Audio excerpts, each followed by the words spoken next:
aşağıda.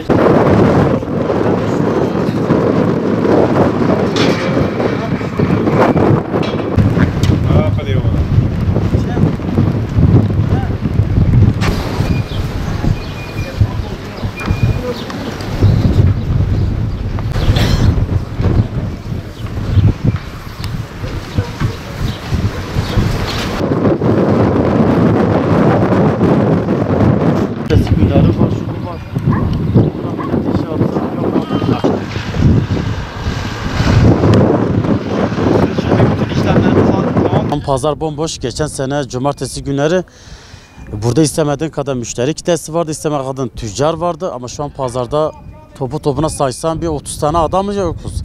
Ki malımızı getirdik, şu an hiçbir müşteri yoktur satalım. Ha ben bu durumda malı burada satamayacağım için de nakliye aradım. Bugün Adana'ya yüklemesini yapacağım. Bütün evrakları yaptık. Belki orada alım gücü biraz daha Van'a göre farklıdır. Orada ürünlerimizi satarız. Yani fiyat durumu nedir?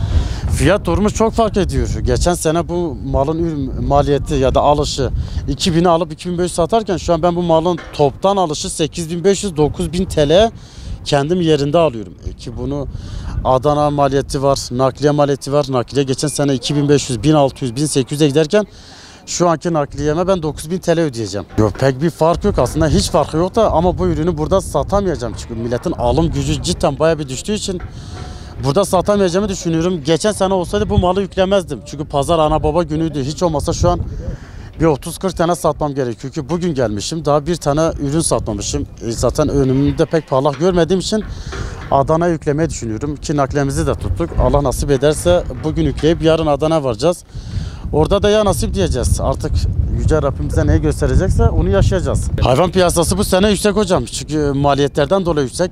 Sen bugün arpayı geçen sene 1200, 1300'dü, 1500'e alıyordum. 1600'e arpa alıyordum. Şu an arpayı 8000 TL alıyorum. 1500 TL alınan arpa ile 8000 TL arasında dünya kadar, uçurum kadar fark var. O fark mala yüklendiği zaman ister istemez mal da yükseliyor. Maliyet gideri az olsa hayvan da ucuzlayacak. Sen 1500 TL nakliye Adana'ya giderken şu an 9000 TL'ye gidiyor. O aradaki uçurum farkı mecbur yükleyeceğiz. Malın üstüne yüklüyoruz.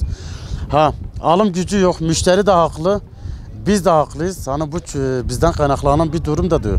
1-2 sene zaten üretim tamamıyla bitecek. Yani bizim Doğu Anadolu bölgesi küçükbaş hayvancılığın ana merkezidir.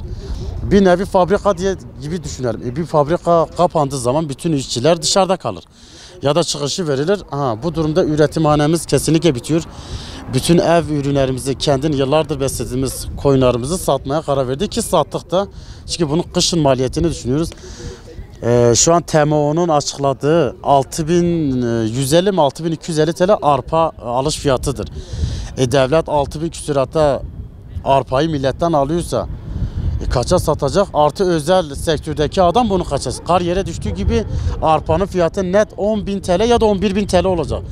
Kimse 10.000 TL bir ton arpa alıp hayvana verme durumu yok. En fazla zaten bu hayvana bir tonu gidecek bir haftadır.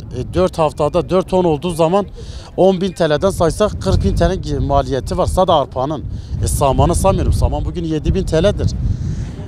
Ki şu an olduğumuz zaman bütün saman buğdaylar Diyarbakır tarafında, Urfa tarafında biçilmeye başladı.